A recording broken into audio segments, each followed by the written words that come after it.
Welcome to our channel KB360। ये है केंद्रीय विद्यालय संगठन का PT1 का सैम्पल पेपर। कक्षा है तीसरी और सब्जेक्ट है, विषय है हिंदी। ये कुल 30 मार्क्स का क्वेश्चन पेपर है। तो चलिए देखते हैं, समझते हैं किस तरह का पेपर होगा। तो सबसे पहले है पठन। ये 10 मार्क्स का पठन, यानी आपको पढ़कर उत्तर देने होंगे। फिर गद्य पद, यानी कि आपकी जो बुक है, किताब है, वहाँ से कोई कविता या अनुच्छेद या पैराग्राफ लिया होगा, वहाँ से आपको 5 मार्क्स के क्वेश्चन आएंगे। व्याकरण 5 मार्क्स की, सृजनात्मक लेखन 5 नंबर का, वर्तनी 5 की, और टोटल हमारे 30 मार्क्स का क्वेश्चन पेपर होने वाला है। तो सबसे पहले है पठन। नीचे दिए गए अनुच्छेद को ध्यान से पढ़कर प्रश्नों के उत्तर लिखिए।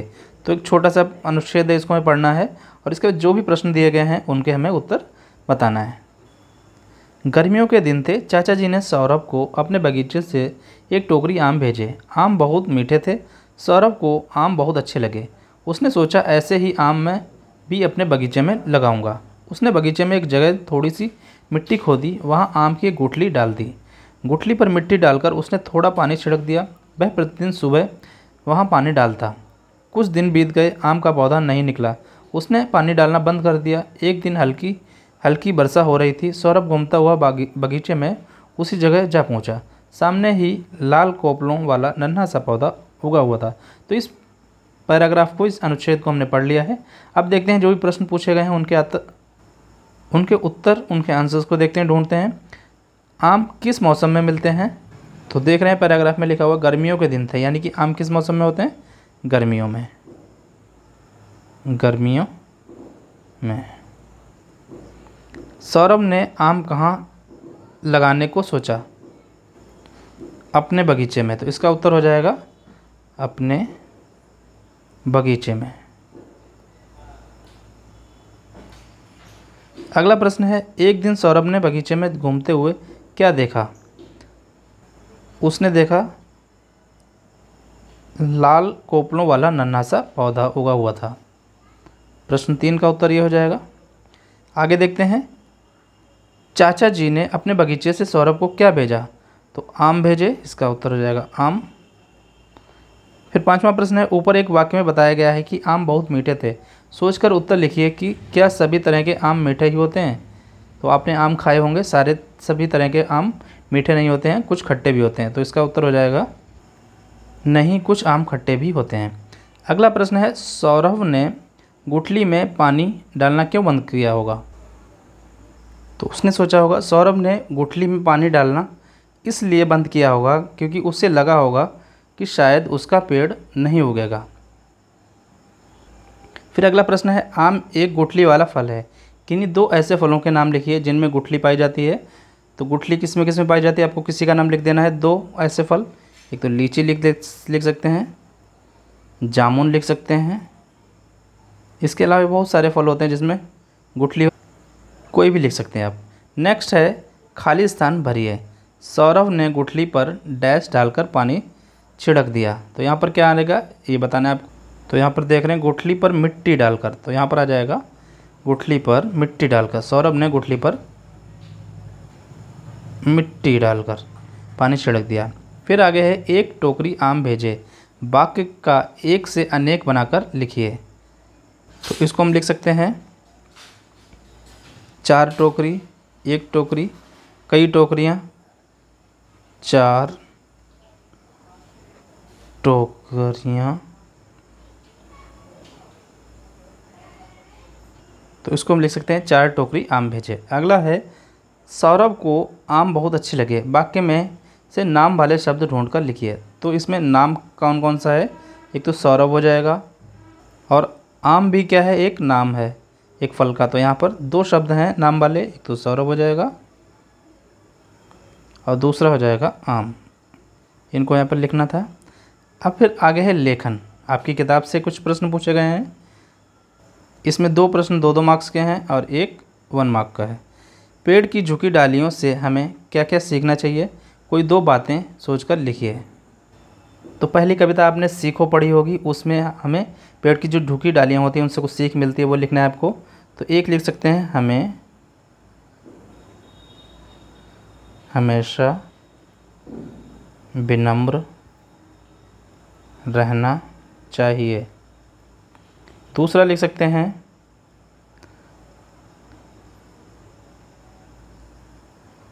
हमें अपनों से बड़ों का आदर करना चाहिए।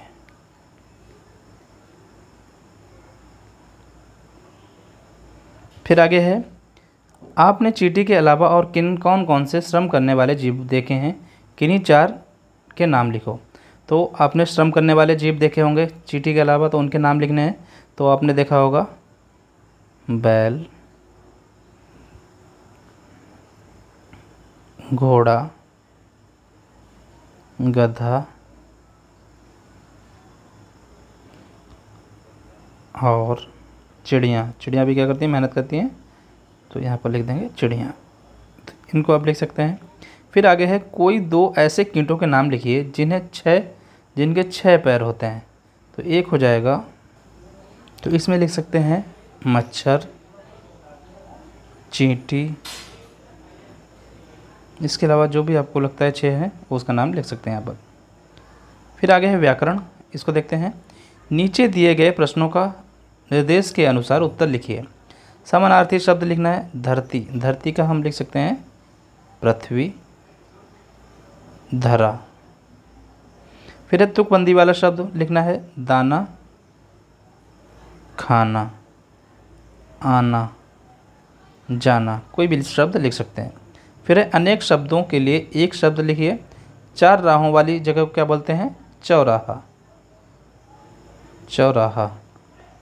फिर इसके बाद है, दूध से सीखो मिलना और मिलाना। रेखांकित शब्द की तरह कोई एक शब्द और लिखिए। तो पढ़ना और पढ़ाना, पढ़ना और पढ़ाना। इसके अलावा लिख सकते हैं हम पीना और पिलाना। चलिए आगे देखते हैं। चींटी श्रम का राग सुनाती है। इस वाक्य में श्रम शब्द श्र से बना है। श्र से शुरू होने वाले कोई एक शब्द लिखना है आपको। तो आपने एक शब्द सुना होगा आश्रम, इसमें श्र आ गया। विश्राम, इसमें स आ गया, श्र आ गया, ठीक है। श्राप, तो ये कोई भी आप शब्द लिख सकते हैं जिसमें श्र शब्द आया हो, सॉरी अक्षर आया हो। फिर आगे है सृजनात्मक लेखन।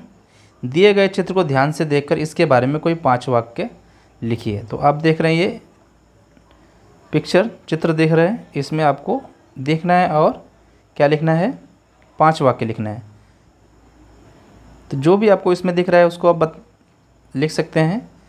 तो इसको सबसे पहले लिखेंगे, यह एक पार्क या बगीचा है, बगीचा है। दूसरा, एक बच्चा पौधों को पानी दे रहा है।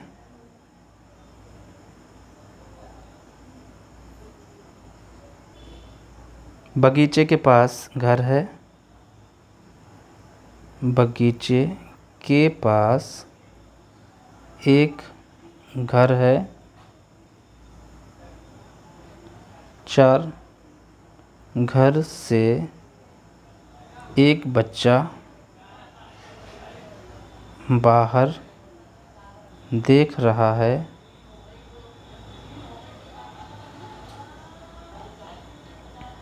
5वां, जो भी आपको दिख रहा है, बगीचे में बहुत सारे फूल हैं, बगीचे में